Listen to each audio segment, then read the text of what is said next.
Ya. Nah, Bu Enida, nih kita akan berbincang-bincang, kita mau berdiskusi nih tentang bagaimana menjaga gizi seimbang untuk imunitas tubuh.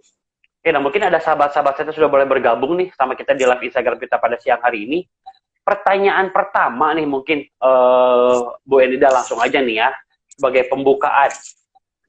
Kenapa sih menjaga gizi seimbang untuk imunitas tubuh, khususnya di masa pandemi saat ini itu menjadi hal yang penting untuk kita lakukan? Silakan Bu Enida, boleh dijawab. Ya, kenapa kita penting banget untuk gizi seimbang?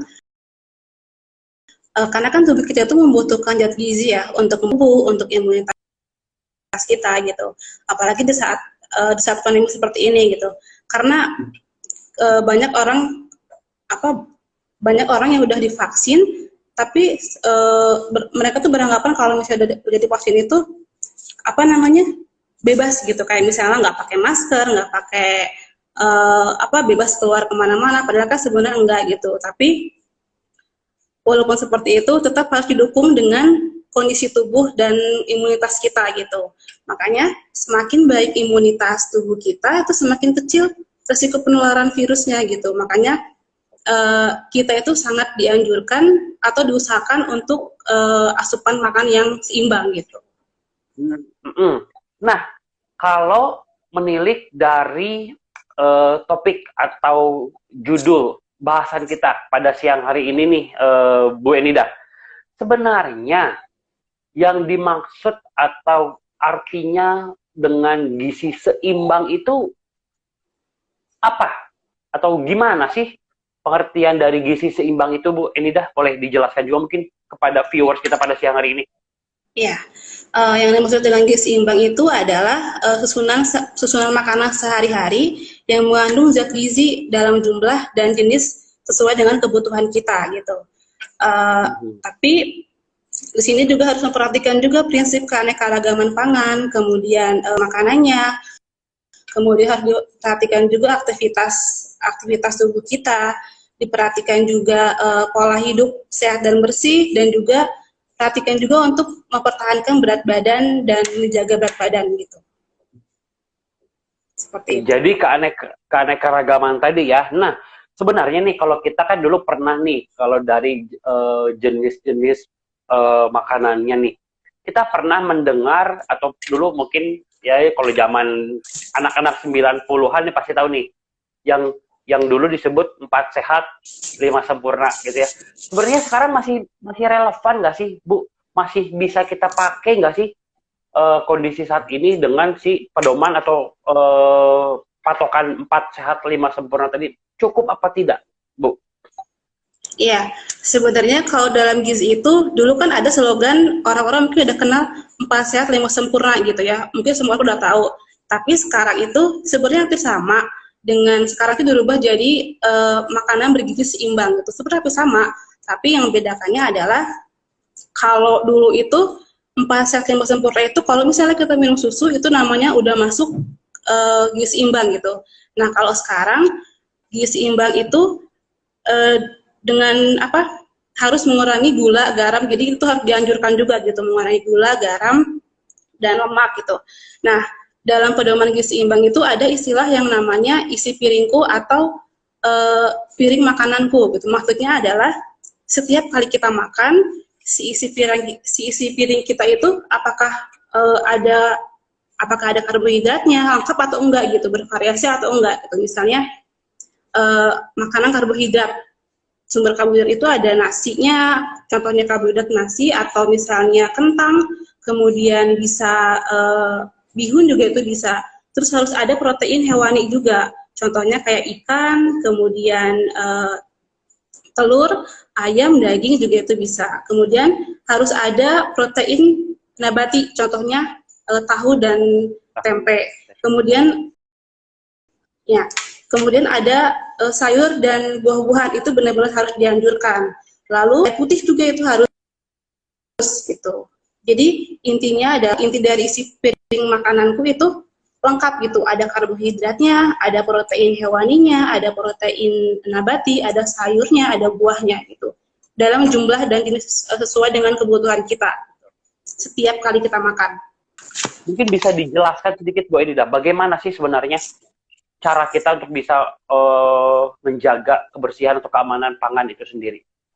Ya, di sini tuh ada beberapa anjuran pangan dari WHO. Yang pertama ada 5 sebenarnya. Jadi yang pertama itu adalah cuci tangan dengan air bersih dan pakai sabun. Kemudian cuci bahan makanan yang akan diolah. Kemudian pisahkan penyimpanan makanan matang dan makanan mentah. Untuk pisah dan talenan juga itu harus dibedakan gitu. Jadi kalau untuk makanan matang, untuk makanan mentah dipisahkan gitu untuk talenannya. Kemudian untuk protein hewani, contohnya kayak daging, itu diusahakan untuk benar-benar matang gitu. Jadi jangan setengah matang. Lalu untuk bahan makanannya untuk bahan makanan disimpan dengan suhu tertentu gitu, dengan suhu aman. Lalu gunakan air dan bahan baku yang aman dan bersih. Itu anjuran dari keamanan pangan dari WHO. Ada batasan nggak sih sebenarnya berapa banyak sih konsumsi gula atau mungkin konsumsi garam dan juga konsumsi lemak atau zat-zat lain yang bisa kita konsumsi setiap hari supaya nggak jadi berlebih? Ya, kalau di Kementerian Kesehatan itu anjuran GGL itu maksudnya gula, garam, lemak gitu. Kalau untuk gula itu per hari per orangnya itu 4 sendok makan atau setara dengan 50 gram untuk gula. Kemudian untuk garam itu 1 sendok teh sama dengan 5 gram gitu per hari per orangnya.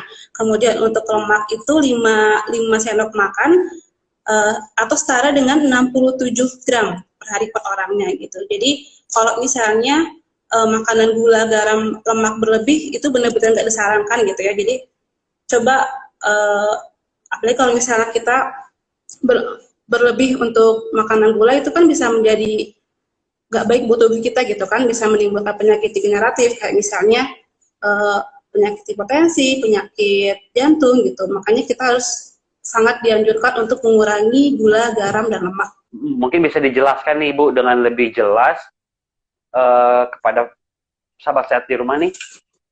Lalu bagaimana sih cara kita untuk bisa meningkatkan imunitas tubuh atau kekebalan tubuh kita melalui menjaga asupan atau menjaga makanan dengan gizi seimbang tadi?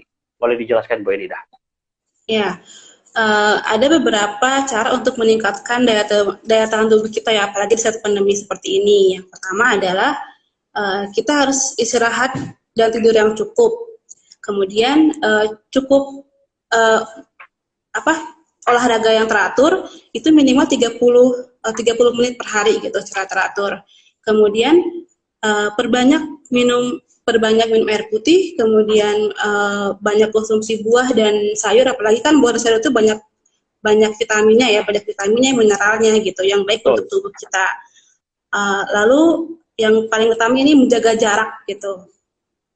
Itu sih. Oke. Nah, gini Bu, mungkin banyak yang pengen tahu nih sebenarnya. Dengan gizi seimbang, tadi kan tadi Bu Edida bilang perlu gizi seimbang nih, harus ada karbohidrat, harus ada protein. Nah, mungkin bisa dijelaskan nih sebenarnya kita bisa dapetin karbohidrat itu dari mana aja sih? Atau mungkin vitamin C itu dari mana aja? Atau mungkin jenis-jenis vitamin itu kita bisa dapetin dari jenis pangan yang apa aja sih Bu? Supaya bisa lebih jelas nih buat sahabat sehat semuanya.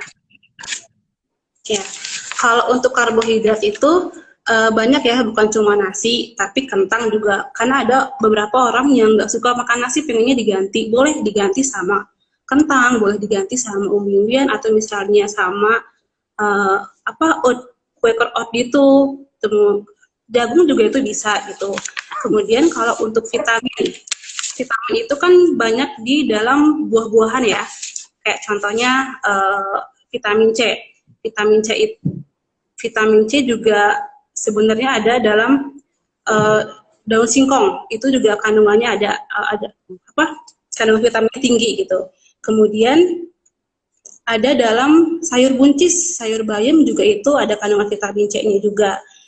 Terong ungu, kemudian kol ungu juga ada, wortel juga itu masuk ada vitamin C-nya juga. Kalau untuk protein, kita bisa dapatkan dari juga itu mengandung protein, ada dua protein, itu protein hewani sama protein nabati. Kalau protein hewani itu dari daging, ayam, kemudian telur, sosis, ikan.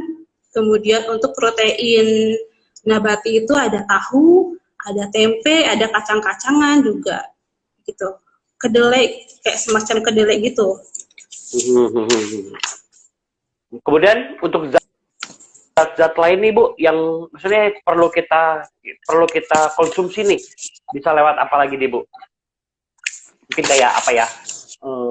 Karbohidrat, vitamin juga kan, vitamin ada jenis-jenisnya, ada vitamin A, vitamin C, vitamin D. Mungkin bisa dijelaskan juga nih makanan-makanan apa sih yang bisa kita konsumsi untuk mendapatkan atau memperoleh manfaat dari vitamin-vitamin tersebut? Ya, kalau misalnya selain dengan sayur-sayuran, kita juga membutuhkan vitamin A juga sebenarnya kita bisa dapatkan dari wortel tadi ya, dari wortel. Kemudian jadi gini, ada sayur-sayuran yang berwarna gitu. Semakin berwarna sayuran itu semakin baik, semakin tinggi vitaminnya gitu. Contohnya kayak vitamin E. Vitamin E itu bisa kita dapatkan dari sayuran toge, bunga kol juga itu bisa ada vitamin E-nya juga. Kemudian selain dari bunga kol, sawi putih juga itu mengandung vitamin E juga gitu. Nah, boleh dijelasin juga nih Bu, misalnya jenis buah-buahan dengan warna ini berarti kandungannya ini, biasanya berarti bisa kandungannya vitamin ini bermanfaatnya buat ini. Boleh dijelaskan juga nggak sih Bu, dari buah-buahan itu sebenarnya jenis-jenis buah-buahan apa yang mengandung vitamin apa? Silakan. Ya, jadi ada beberapa buah-buahan yang mengandung banyak vitamin ya, terutama buah-buahan yang berwarna, kayak misalnya buah berwarna merah. Buah berwarna merah itu banyak mengandung vitamin C. Contohnya adalah buah semangka, kemudian tomat, ada anggur merah juga itu bagus juga. Kemudian ada apel, ada stroberi. Kemudian ada buah yang berwarna kuning atau orange. Itu tuh mengandung antioksidan juga gitu. Contohnya kayak wortel. Bukan wortel, tapi maaf, itu lebih ke sayur ya wortel tuh. Pisang, jeruk, kemudian pepaya, mangga juga itu ada kandungan antioksidannya. Kemudian sayuran yang berwarna ungu gitu. Jadi semakin gelap, kayak ini tuh yang warna ungu ini semakin gelap, warna ungu itu semakin tinggi kandungan vitaminnya gitu. Contohnya ya seperti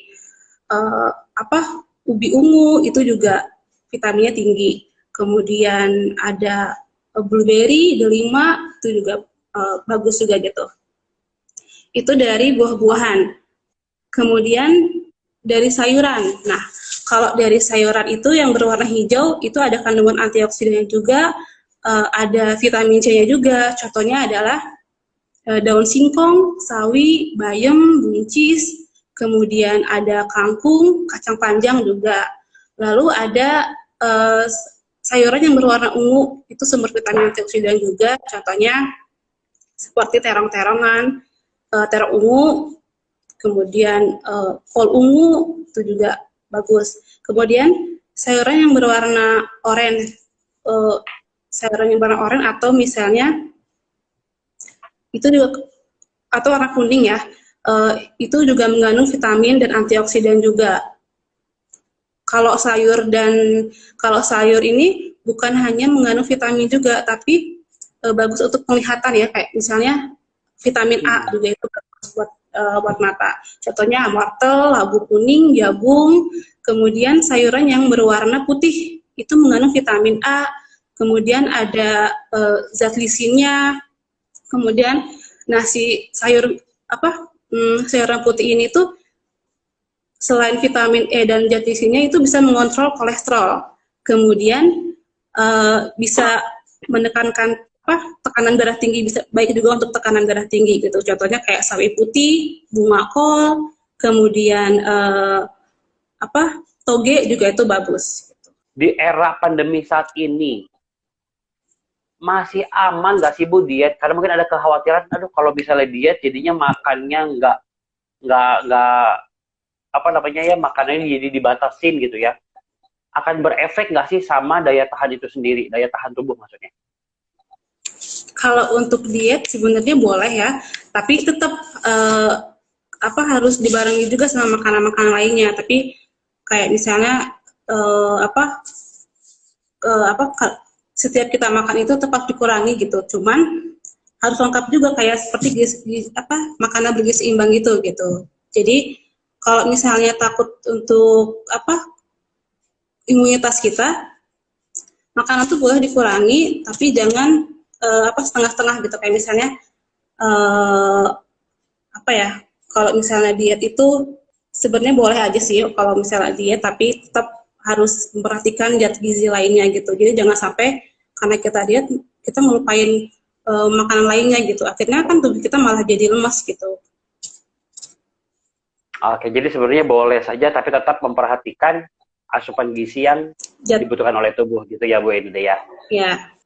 Sebagai penutup nih, mungkin bisa kasih tips atau pesan untuk sahabat sehat di rumah pada siang hari ini berkaitan dengan bagaimana menjaga gizi seimbang untuk imunitas tubuh, khususnya terutama nih di era pandemi saat ini.